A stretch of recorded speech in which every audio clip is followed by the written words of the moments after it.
Olá a todos! Boas-vindas a mais uma análise detalhada daquelas que a gente adora. Hoje o nosso papo é sobre um material incrível, super profundo e inspirador. O livro Você Governante, do Márcio Bringuiente. A nossa missão aqui é embarcar numa jornada guiada de mentoria para descobrir de verdade aquele potencial de liderança que existe dentro de cada ser humano. Em vez de só ficar jogando conceito abstrato no ar, essa obra propõe um caminho prático, muito visual e extremamente pessoal. Então vamos lá! O livro já chega com os dois pés na porta, lançando um desafio transformador. Olha só que pergunta poderosa. Quem éramos nós até ontem? E quem queremos ser a partir de hoje?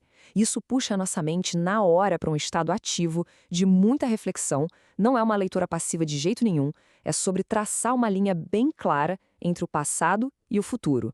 Afinal, a verdadeira governança começa com a decisão consciente de mudar a própria história, começando exatamente hoje. E isso nos leva direto para a nossa primeira parte, o despertar do governante. É aqui que a gente conhece uma figura muito bacana, o amigo do Bringuiente. Pensa nele como aquele mentor super sábio que acolhe e escuta. Usando uma metáfora linda, ele senta num simples banco de praça e revela um segredo monumental. O maior poder que alguém pode ter não é controlar as outras pessoas, e sim o poder de governar a si mesmo. Bom, o ponto de partida de tudo isso é a autoconsciência. A gente precisa olhar para dentro, né? Reconhecer não só as nossas forças, mas também as fraquezas e os medos, para conseguir construir uma confiança que seja real e autêntica.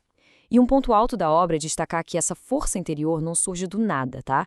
Ela se ancora numa força divina que serve como uma base inabalável para quem quer assumir a liderança da própria vida. Para tirar isso do campo das ideias, rola um exercício prático bem forte. Imagina só a vida daqui a exatamente um ano. Tentar visualizar a carreira, os relacionamentos, a saúde, tudo já sob controle absoluto. Como seria o dia a dia? Qual seria a sensação? Pois é, isso não é só ficar sonhando acordado, é literalmente o primeiro passo para construir e arquitetar uma nova realidade.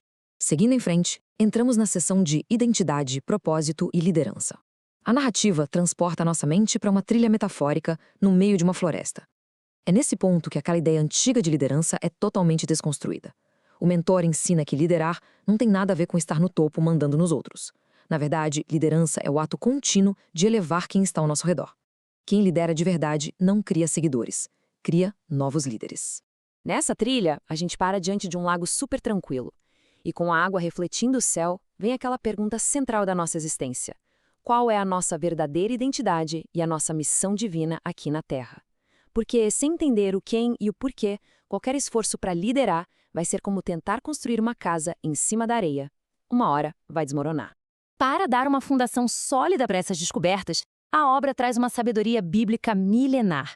É incrível ver como a coragem e a resiliência não são invenções modernas. Grandes líderes históricos como Josué entregam um projeto atemporal de como se manter firme diante de qualquer adversidade, tendo a certeza de que a jornada nunca é feita de forma solitária. Então, a grande sacada aqui é separar muito bem o que é identidade do que é propósito. A identidade é o nosso ser interno, a nossa essência mais íntima.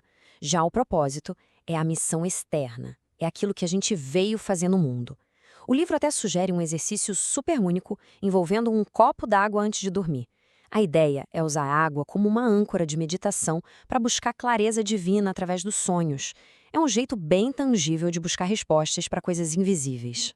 Tudo isso prepara o terreno para o capítulo seguinte, a arte da comunicação. A gente sai daquele lago silencioso e vai mentalmente para um café super movimentado e barulhento. E por que isso? Para ilustrar que a liderança precisa acontecer no meio da sociedade, no mundo real.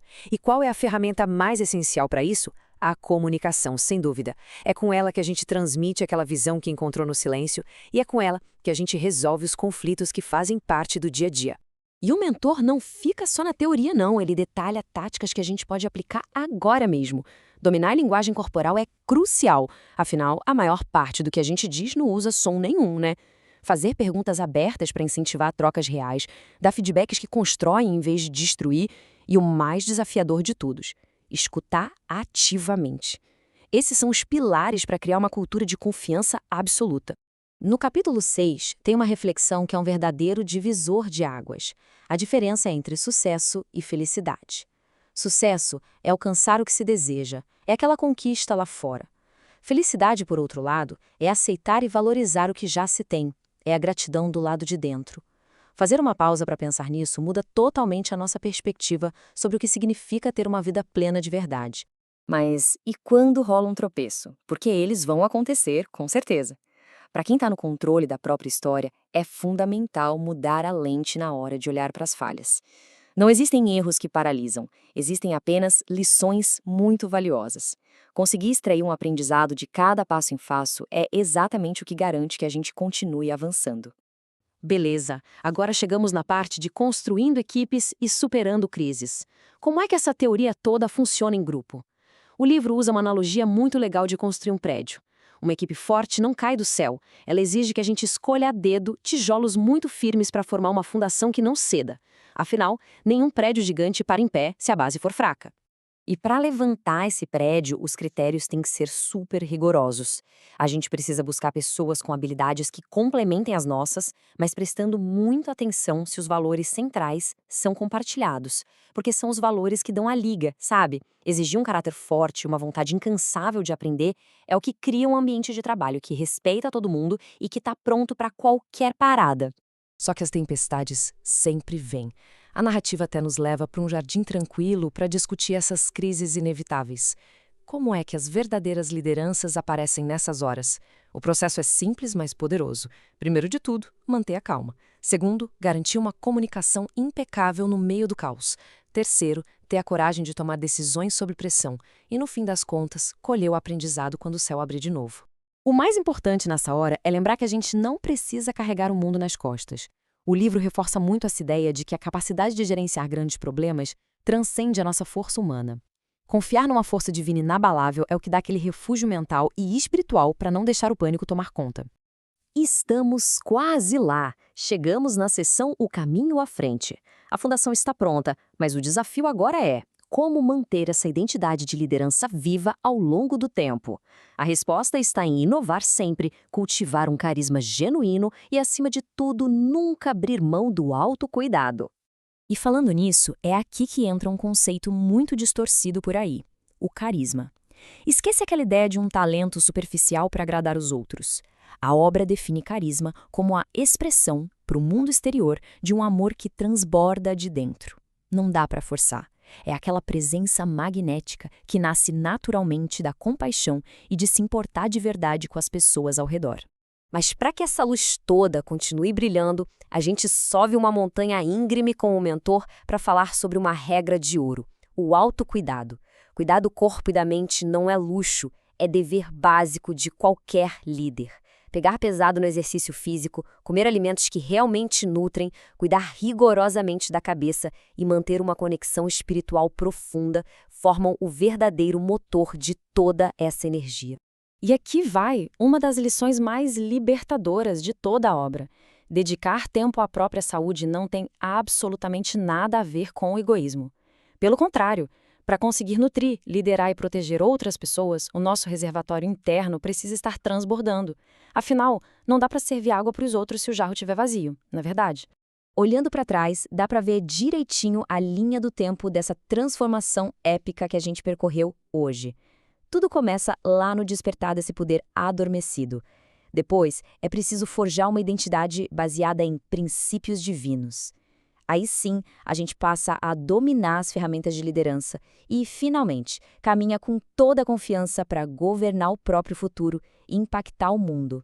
É nesse ponto que a obra pede uma internalização definitiva.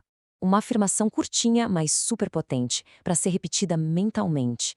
Eu sou o governante. É aceitar, de peito aberto, que o domínio sobre a própria vida, sobre as emoções e atitudes, foi finalmente estabelecido. É assumir o roteiro da própria história. Para fechar com chave de ouro, o livro joga uma última pergunta no ar, daquelas que ficam martelando na cabeça da gente muito tempo depois de terminar de ler. Afinal de contas, quem é o amigo do Bringente? A grande revelação é que esse mentor super sábio que guiou toda essa jornada sempre foi uma representação do divino Eu Sou. É um espelho do nosso próprio potencial ilimitado que estava só esperando para ser ouvido. E assim a gente conclui essa imersão fantástica. Muito obrigado por acompanhar.